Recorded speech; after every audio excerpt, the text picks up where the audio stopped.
Alright, boys and girls, we're gonna do some streaming. Some discovery tour. And I am just setting up shop because I have a primitive system that I use to keep tabs on commentary from others. So I have to make some adjustments before I get the show rolling.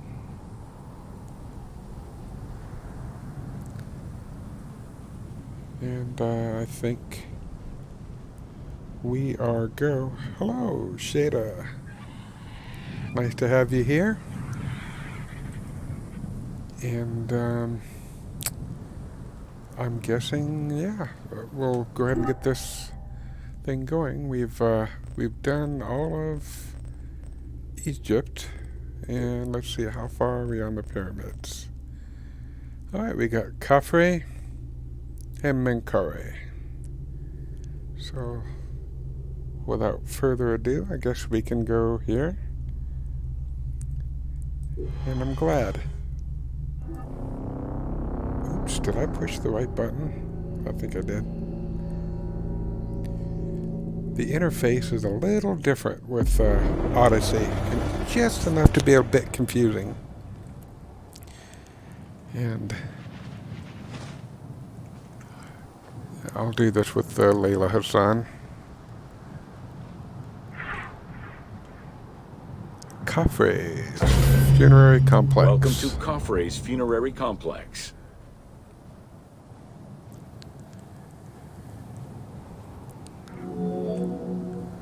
Since the very beginning of the 4th dynasty, mortuary temples were built adjacent to pyramids on the eastern side. Such a location, facing the rising sun, as well as the world of the living as a whole, held an important symbolic meaning, for it was within the mortuary temple that kings were revived through daily rituals. And it also provided quite a spectacle for those who watched it at the time.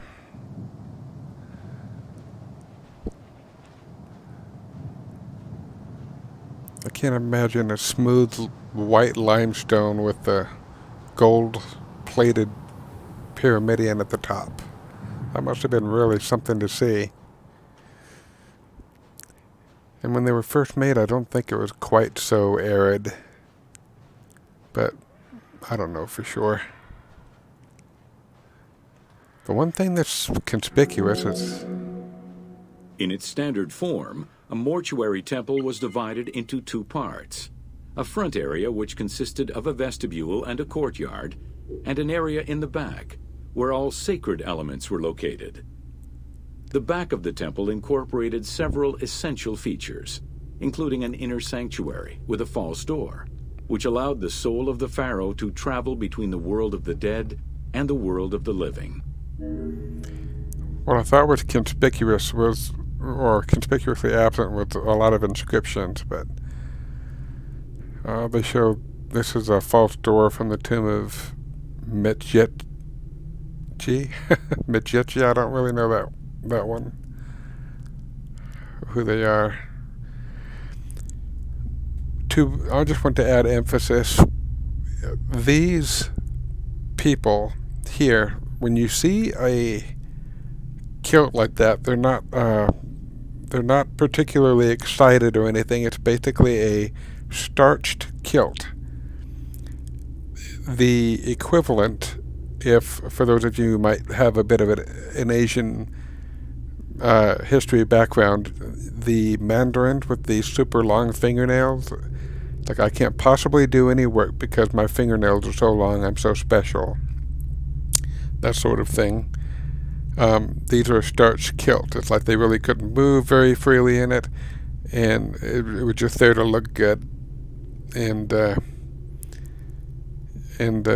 or basically proclaim how special they were.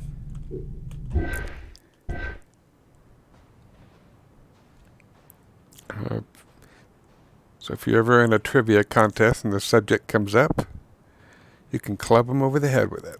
I'm going to have her pick up the pace a little bit. This isn't very picturesque. The largest of all such structures, Khafre's mortuary temple was entirely built with megalithic blocks of limestone from a nearby quarry and encased with granite.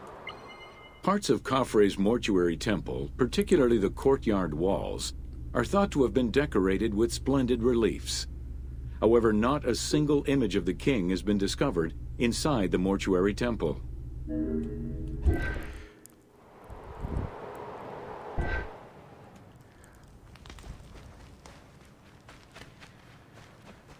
Which is a bit odd.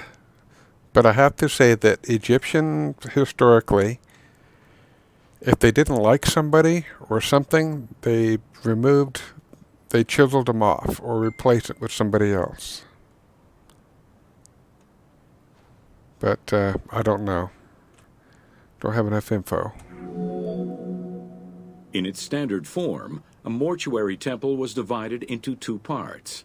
A front area which consisted of a vestibule and a courtyard, and an area in the back, where all sacred elements were located. The back of the temple incorporated several essential features, including an inner sanctuary with a false door, which allowed the soul of the pharaoh to travel between the world of the dead and the world of the living.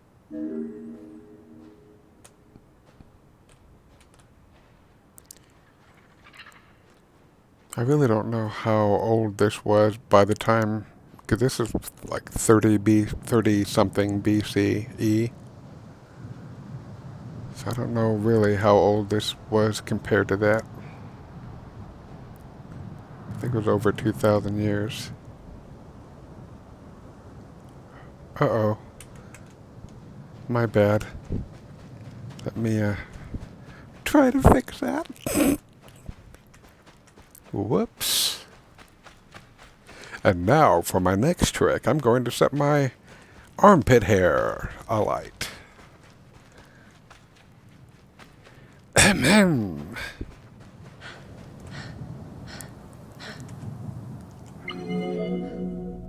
Khufu's direct successor, Jedefre, followed the custom which required each king to establish a new site for their funerary accommodation, and chose Abu Rawash as his last resting place.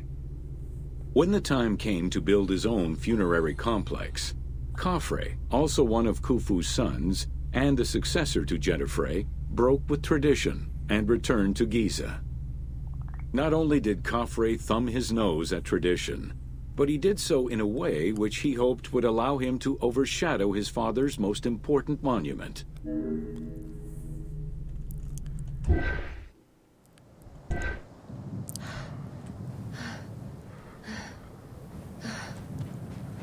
Sorry I made her have to run like that, but I goofed. Oh my goodness. They do a great job simulating heat exhaustion.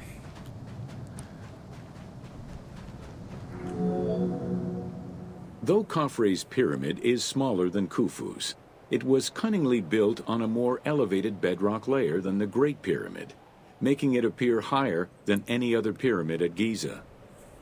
Today, Khafre's pyramid is the only one among the three at Giza that still has the upper part of its limestone casing.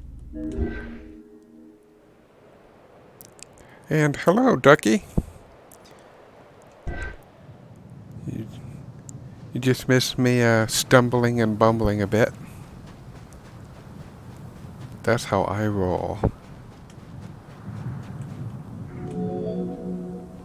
Considered a most sacred area, the Giza necropolis was strictly defined, both geographically and physically. An 8-meter thick Tura limestone wall completely surrounded the Great Pyramid. The only way inside would have been through the mortuary temple. I would have loved to have seen what this looks like when they were done with it. Goodness. I'm seriously to spend some time looking around, I would... there's a lot I would give for that privilege.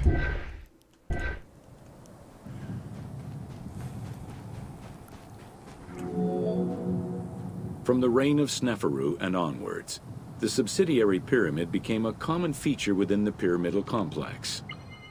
The function of the subsidiary pyramid, however, smaller in size and in height than the royal tomb, remains unclear, though some believe that it was meant to house the ka of the pharaoh. I think that's reasonable. The ka, for those uninitiated, was the sort of like the spirit or the essence of a person. It's, basically the spirit, but not quite. You have the ka and the ba, your physical appearance and your spirit. It's like your soul had two pieces. In mainstream media, the ka is often defined as the soul of the deceased. The truth is a bit more complicated. Within the ancient Egyptian funerary belief system, the ka was a component of a living person, which separated itself from the body at the time of death. It represented the deceased's vital essence. In order for the deceased to ascend to a new life, whether in this world or the next, the ka had to be embodied in a statue, and its existence maintained through offerings and rituals.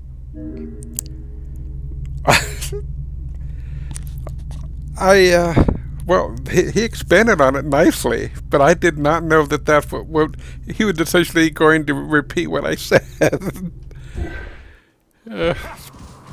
I haven't seen this series in months and months and months. In mainstream media, the ka is often defined as the soul of the deceased. The My truth keyboard is a is bit not more behaving. complicated. Within the ancient This is what I Egyptian meant to funerary do. belief system, I accidentally hit E instead of W. within Khafre's subsidiary pyramid, a wooden box containing pieces of cedar was discovered by archaeologists. When reassembled, it turned out to be a shrine mounted on a sled.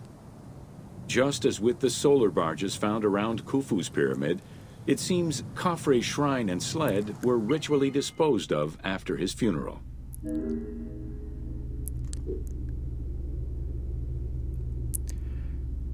And I don't really know what they're talking about next. The stuff that I'm discussing is just what I know. I mean, they do a better job of it, but they also have a script to go by. I'm just kind of extracting from what I have learned through college lectures and stuff. So there's really not much of anything here that I've necessarily retained. It's something I picked up elsewhere, but it happens sometimes when I start running my mouth on a subject, then they basically expand upon it, and it's not on purpose. It kind of looks like I do this all the time, and this is my second go through this in almost a year. Menkaure. It's a funerary complex. Oh. And yeah, if you see a kitty and you get just right and you crouch, you can pet the kitty.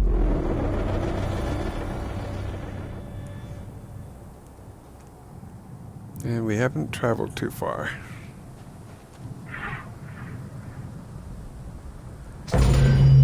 Welcome to Menkaure's funerary complex. No, I prefer to call it Menkaure. I guess you can call it Menkaure, just like Tutankhamun.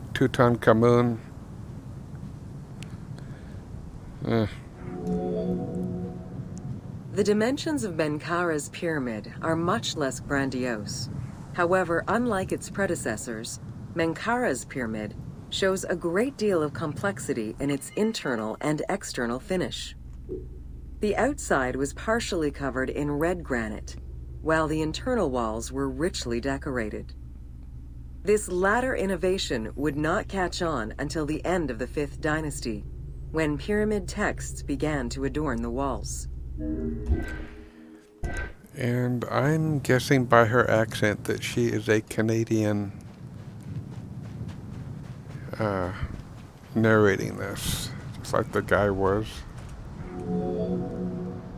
Menkaure's pyramid contains 2 sloping passages, both located in the northern side of the structure.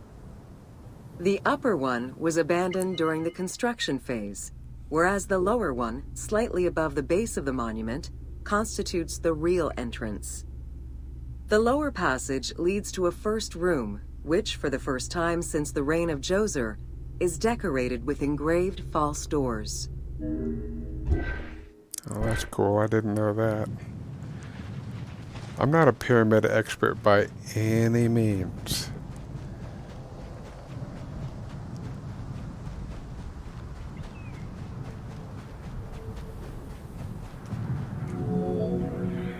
While Menkaura's pyramid complex was unfinished at the time of his death, it was hastily and somewhat shabbily completed by his successor, Shepseskaf. Oh, that's Even right. so, He did this die while it funerary was... structure marks a watershed in the history of this kind of monument. From then onwards, the pyramid shrank, whereas the mortuary temple expanded both in its quantitative and qualitative aspects. Of particular note, it is within Menkaura's mortuary temple that one can find the heaviest block of limestone ever used for a pyramid complex, weighing in at over 200 tons. That's pretty massive. That's very massive.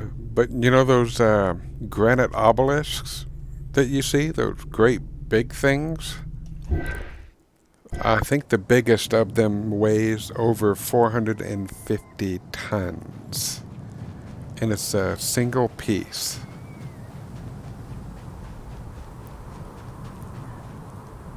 Oh, I keep pushing the wrong button.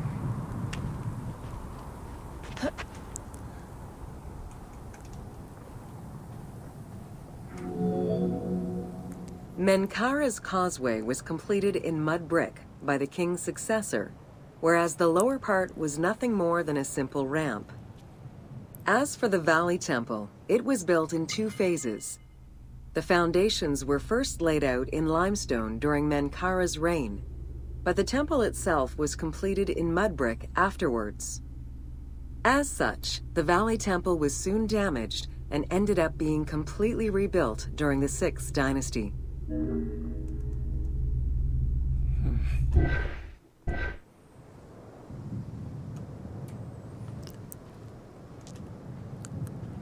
see that pink stuff on the bottom? That's granite. That's Aswan granite. Or Aswan, not Ashwan.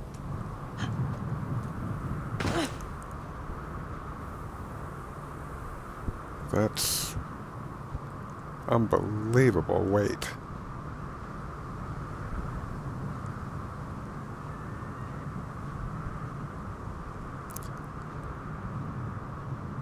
What a lovely day to be out in this. 3 small structures, referred to as Menkaura's Queen's Pyramids, were erected along the southern side of the main pyramid. One of them was a smooth-faced pyramid, while the other 2 were more basic step pyramids. It is difficult to assess whether the latter were designed as such or were left unfinished with no casing to smooth out their surfaces. I am partial to the idea that they were incomplete. Menkaure died suddenly and unexpectedly, which, you know, they say it's good to be king. It's not always good to be king. But better to be king than not, I guess. But, yeah, there's no idea what he died of. Some of them had very sudden ignominious end. Some of them were assassinated. A lot of that stuff was kept hush-hush. The average Joe Schmeckatelli in ancient Egypt did not hear much news about the pharaoh or the goings-on at the court. The easternmost pyramid was built with the traditional rooms and corridors found within a satellite pyramid meant to house the king's ka. However, a granite sarcophagus was found within, leading to the conclusion that it was used as an actual tomb rather than as a symbolic cenotaph. Drawing on these observations, some assume that this pyramid was first built as a satellite pyramid for the king's ka, before seeing its purpose change to that of a queen's tomb. Which queen, however, remains a mystery. The ancient Egyptian word for queen, or the nearest equivalent, was the great wife. A pharaoh had a harem, or harem, however somebody wants to describe it. But the great queen was the apple of the pharaoh's eye. But any of his consorts could have an issue and they could become pharaoh. And there were more than a few consorts who were eager for their sons to obtain the kingship, and there were a few occasions where they plotted to kill the pharaoh. All right. Well, that wraps it up for the pyramids. And there's plenty more. Alexandria. This ought to be entertaining, actually. The Greek pharaohs. Well, we're going to start from top to bottom, and you will see Greek magnificence in Egypt. We've gone through the Egyptian stuff, and we'll get more with the daily life.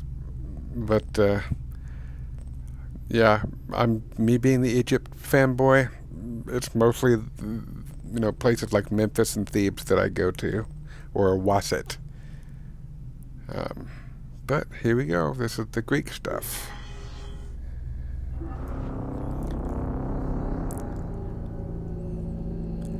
I think there were probably a dozen Alexandria cities that were formulated, but this was the one that took.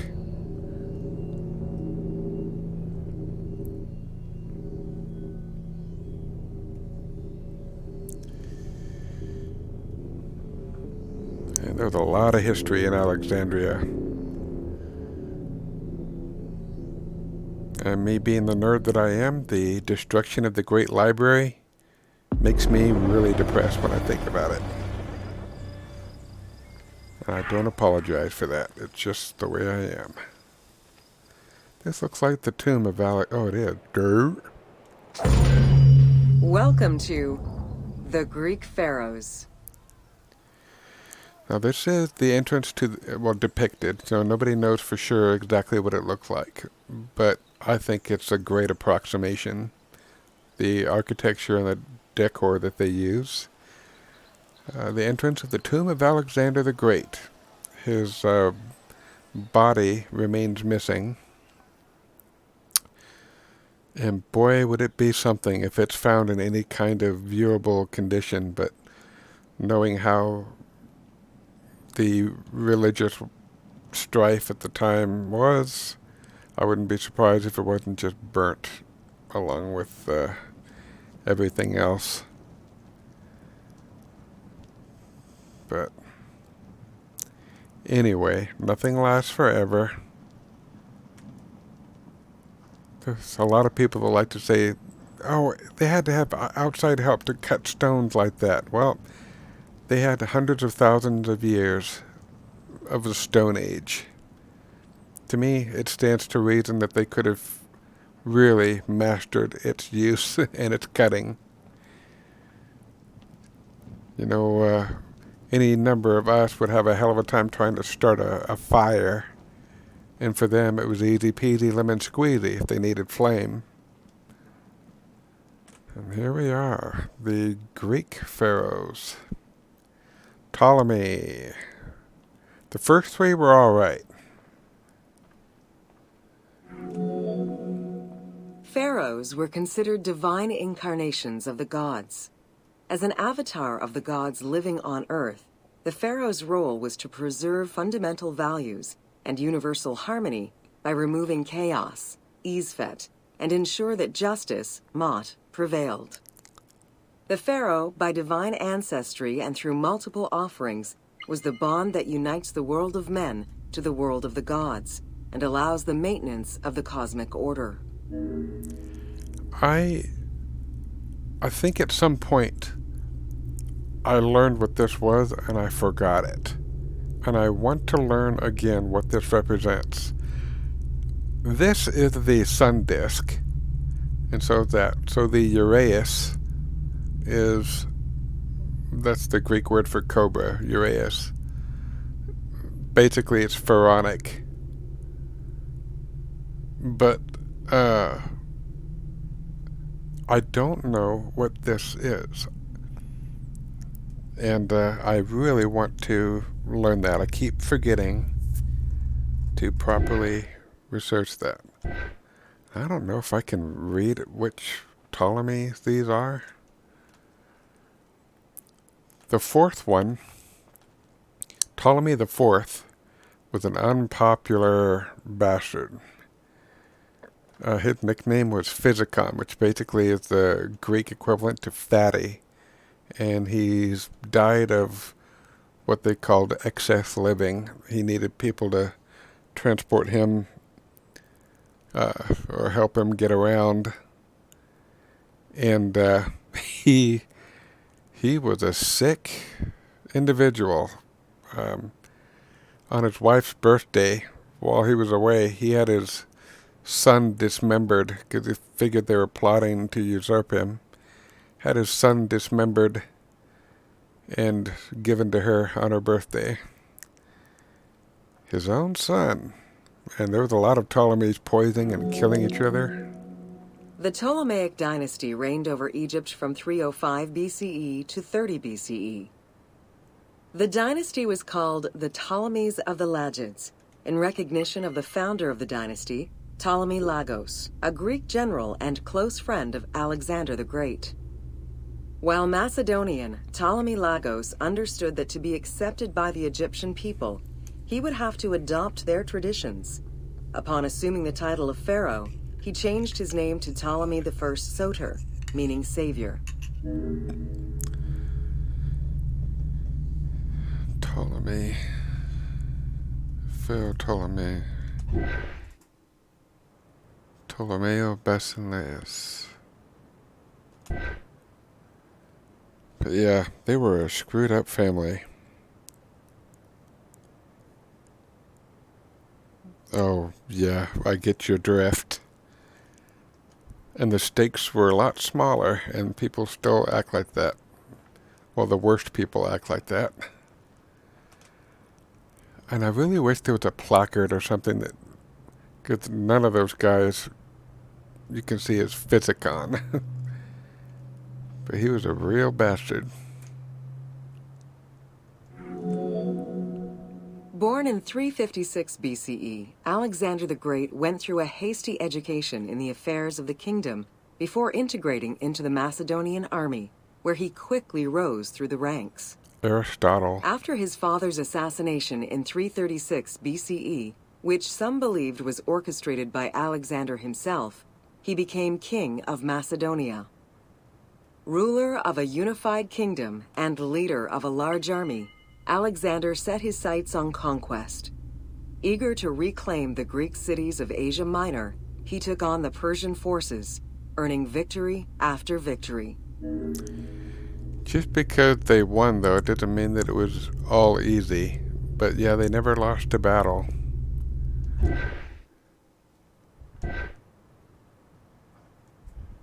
But yeah, his primary teacher was Aristotle, who was a student of Plato, who was a student of Socrates.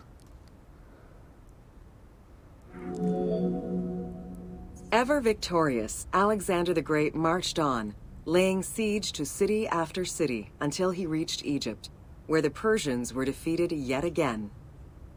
Viewed as a liberator by the Egyptian people, Alexander decided to become pharaoh in due form.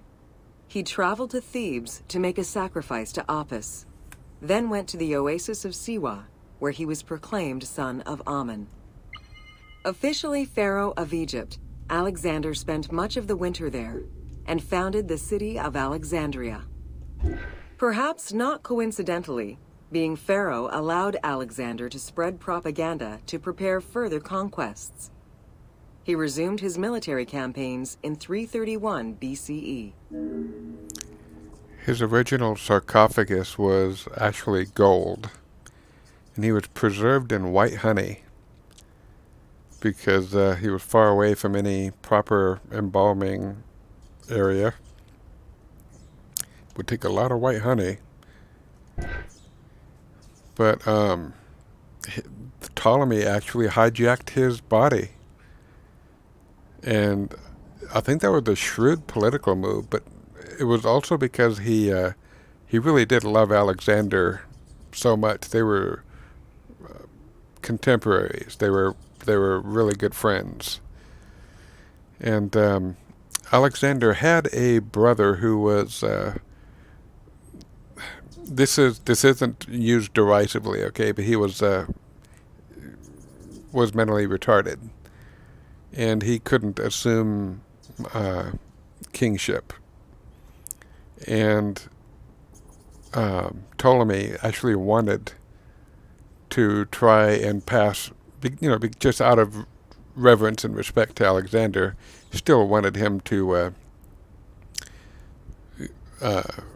have it just for loyalty's sake. But as a shrewd political move and to gain clout, he hijacked his body and took it to Alexandria, which honestly was kind of given how everything unfolded, was kind of a neat move, in my opinion.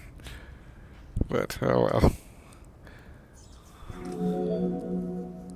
On his deathbed in 323 BCE, Alexander the Great gifted the satrapy of Egypt to Ptolemy Lagos.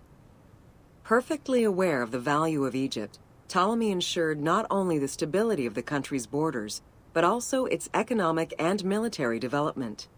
At the same time, he worked with the Egyptian elite to maintain the internal order of the country. By 305 BCE, Ptolemy, well respected both in Egypt and in the Mediterranean, was at the head of the largest fleet of the Hellenistic world. Ptolemy officially took the title of Pharaoh of Egypt in January 304 BCE, on the anniversary of Alexander the Great's death.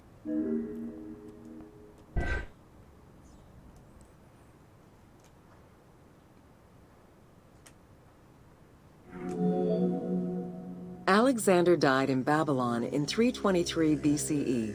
His remains were placed first in a solid gold sarcophagus, and then within another. The casket was carried in an ornate custom wagon, gilded and set with precious stones, and pulled by 64 mules crowned with gold.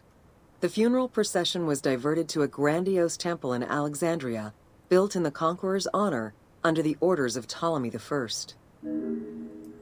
Diverted. That's a very polite way of saying he effing hijacked his corpse.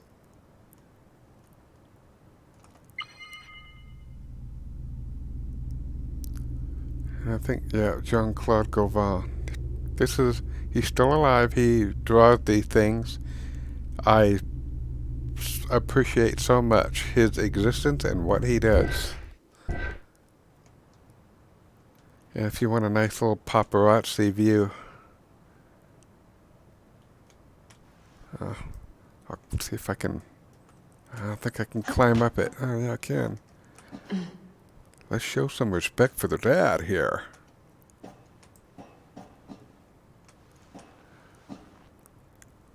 Nobody really knows what it looked like, but I think it's an educated guess. What does a coffin look like? Of course, there'd be goodies in there. But it was originally solid gold, and they gave him a crystal one afterwards because to pay for defense, they needed all the gold they could get. And, 700-pound gold or 350-kilogram gold coffin, solid gold, had some value to it. Julius Caesar visited Alexander's tomb at the capture of Alexandria, and the Roman Emperor Augustus reportedly placed flowers there. However, though many powerful leaders claim to have visited it, the tomb's location has gone missing from history. Some accounts do state that the golden coffin was replaced by a glass sarcophagus, probably by Ptolemy X. It is also implied that Cleopatra may have plundered the tomb in a time of financial crisis. And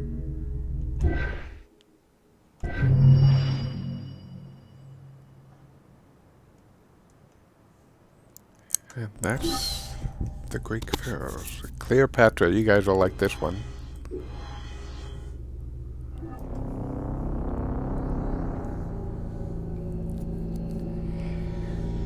I really wish that they just had to make her pretty by 21st century standard. They had to kind of overdo that, but I think she was still probably hot by my standards.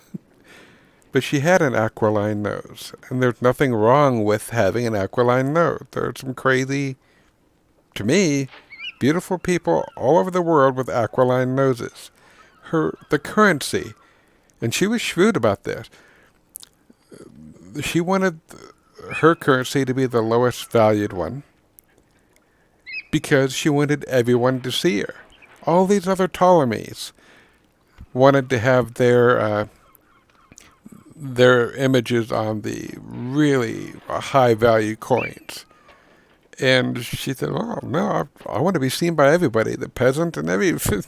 She was smart like that, and she was the only Ptolemy, the only one out of all the Ptolemies and that whole family to learn the language of the people, which to me makes her an honorary, full-blown Egyptian. She wanted to be Isis, of Isis and Osiris. And yeah, those obelisks, easily 250 plus tons apiece. Solid granite. Welcome to Cleopatra, Queen of Egypt. Anyways, if I had designed her, I probably would have made her a little bit chestier and given her broader hips and an aquiline nose, but kept everything else the way it was. Cleopatra VII Theophilopator ascended the throne in 51 BCE at the age of 18. Though her early attempts to maintain power were often challenged, she eventually prevailed and became the sole ruler of Egypt. According to Plutarch, she was the only Ptolemaic pharaoh to speak the Egyptian language. Her intelligence, coupled with a good education and a great political mind, allowed her to make the alliances necessary to maintain the independence of Egypt while Rome was becoming a Mediterranean empire. She essentially did the best she could with what she had. And I don't fault her for making the choices and betting on the horses that she bet on. I do, however, do not like playing civilization games that use her as the ruler of Egypt, because not because she's a woman. You can pick Hatshepsut or Ramses or Amenhotep III, any number, or even the founder, Narmer, or Djoser, Snefru. You have 170 pharaohs. Why pick the last one? The last one. It is important to understand that Cleopatra's knowledge of Egyptian language and keen understanding of the culture allowed her to make powerful ideological referents that resonated with ancient Egyptians. By associating herself with the goddess Isis, the divine mother, great of magic, and repository of divine essence, Cleopatra firmly established herself as the protector of the two lands and legitimized her place on the throne.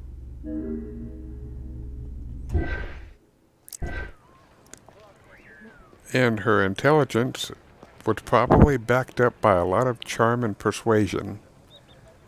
And I can easily see why that could cause a enormous disturbance in the proverbial trousers or the kilt of somebody seeking power like Gaius Julius Caesar and Mark Antony later. And they have the Discovery version, modest seashells on parts that allow people to see the more original artwork in the game when they're playing. Upon his death in 51 BCE, Ptolemy XII Aulus bequeathed his kingdom to his daughter and eldest son, Cleopatra VII and Ptolemy XIII. As was custom, the siblings were married. The new pharaoh was 10 years old, his sister wife 17.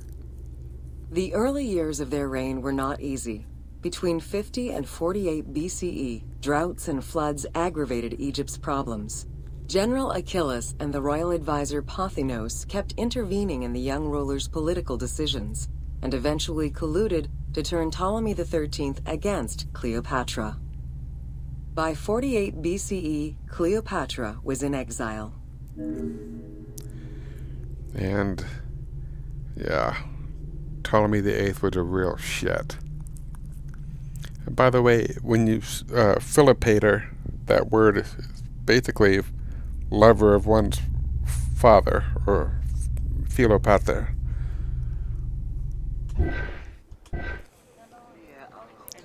Soter's savior. And you know what? I'm going to actually... I like doing these things in daylight more. So... you guys can kick me in the delicates if you like for that. But I just prefer things to be a little bit more illuminated.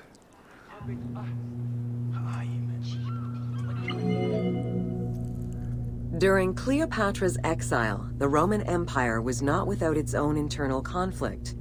Caesar and Pompey were at war with one another, and after his defeat in 48 BCE, Pompey fled to Alexandria in the hope of finding refuge.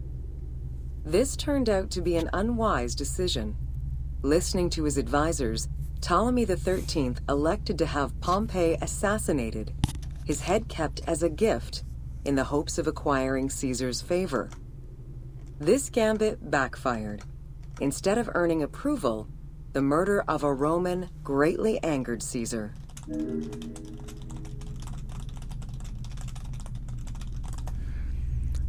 Just making sure that my phone was current. Yeah, Caesar was really upset. They literally presented Pompey's head to him.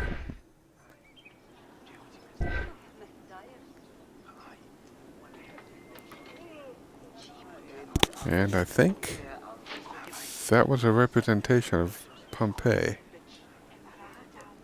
before they gave him the business.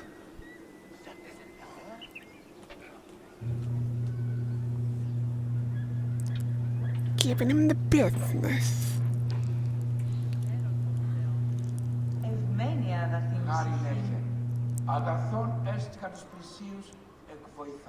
This is quite a lavish place.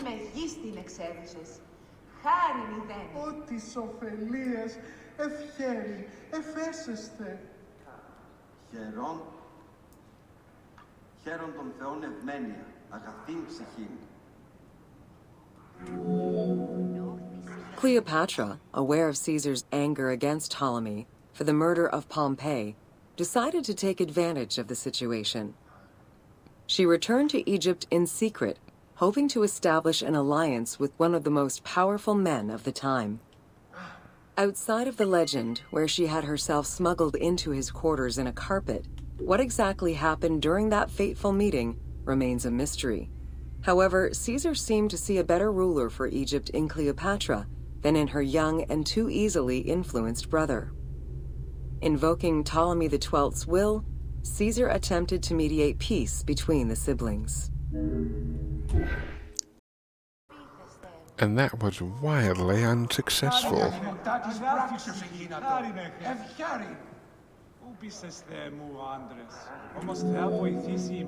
Ptolemy XIII was enraged by the turn of events. and his advisors were none too happy to see Cleopatra return. Urged on by General Achillas and Pothinos, the young pharaoh plotted against Caesar and Cleopatra, resulting in the siege of Alexandria in 47 BCE.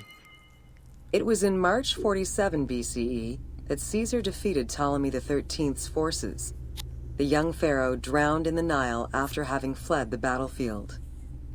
With her opponents dead or powerless, Cleopatra married her other much younger brother, Ptolemy XIV, and finally claimed the throne of Egypt for good. The end of the Alexandrian War also cemented the romantic and political alliance between Cleopatra and Caesar. Ο άνθρωπο ου μόνον Αθηνά θύε, αλλά και χείρα εκείνη. Ωφελημοτά της πράξης εκείνατο, ευχιάρη. Ωανε αγαθέ, ου μόνον Αθήνα θέει, αλλά χείρα εκείνη. Ευχάριστος η μεγάλη ψυχή, ευλογείτε σε Θεή. Θεός τον κλέπτην μεν αγαπά, ο Τάλλας τον οικοδεσπότη. Preach, Mama. Ωφέλεια μη μεγείς την εξέδωσες, χάριν ιδένει. Θεός τον κλέπτην μεν αγαπά. And this is Τον οικοδεσπότην δε μάλλον. quite the sacrifice of wildlife. Άγνωστε βουλέ Θεού, ως τα πάντα εν σοφία ποιή. Magnificent, but it's indicative of what it takes to maintain such a thing. Egyptian did not have a big wood source. Γνώθησε αυτόν και δίας μεγαλόθυμος έστεση. Απολαύλημη τα της Oh πράξεως. well. It was what it was. Ωάνε αγαθέ, ου μόνον Αθήνα θέει, αλλά χείρα εκείνη. Καλώς In June of 47 BCE, Cleopatra gave birth to a son, whom she called Caesarion. Caesar did not accept the boy as his heir, choosing instead his nephew Octavian. Nonetheless, on his return to Rome, Caesar invited the queen and her brother husband to stay in the city. Her presence still drew much disapproval from the Senate. Always a strategist, Caesar left 4 legions in Egypt, and a man he trusted to direct Egyptian affairs, giving him control of the wheat supplies essential to Rome. Cleopatra and her entourage remained in Rome until March 44 BCE, when Caesar was murdered.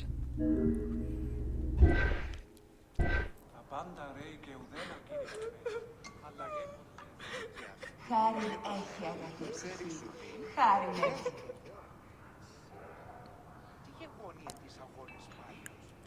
I'm going to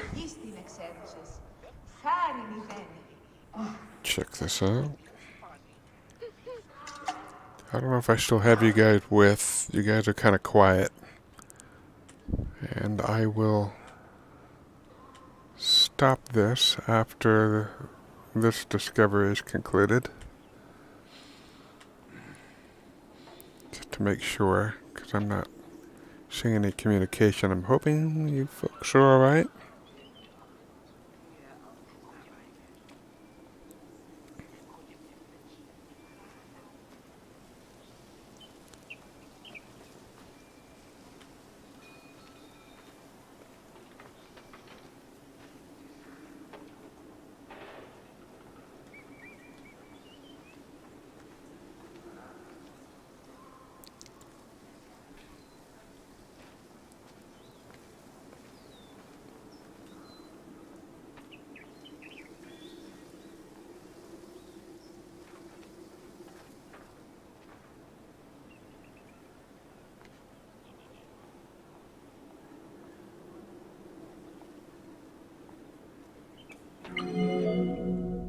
Caesar's most faithful ally, Mark Antony, often visited the Queen of Egypt during his stay in Rome.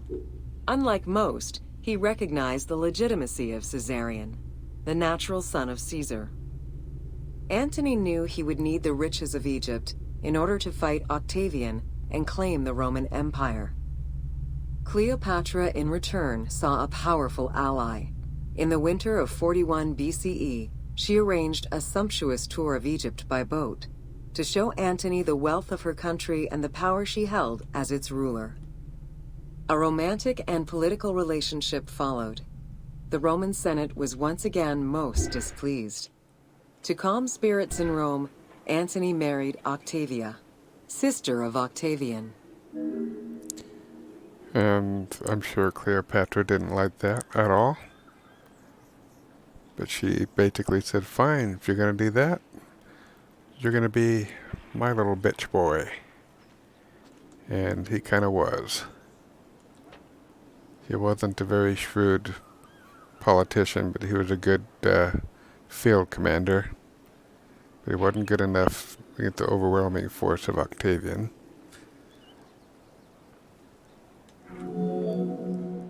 Despite his marriage to Octavia, Antony remained Cleopatra's lover, and she gave birth to their children. Cleopatra increased her kingdom's territory and started a political propaganda alongside her lover in Egypt and beyond. She hoped to create a Ptolemaic federal empire with Alexandria at its center. Antony eventually repudiated his Roman wife for the Egyptian queen, much to the dismay of the Roman elite. However, while Mark Antony focused on Egypt, Octavian carefully gained military and political ascendancy over him in Rome.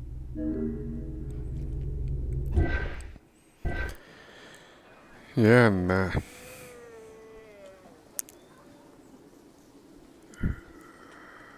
well,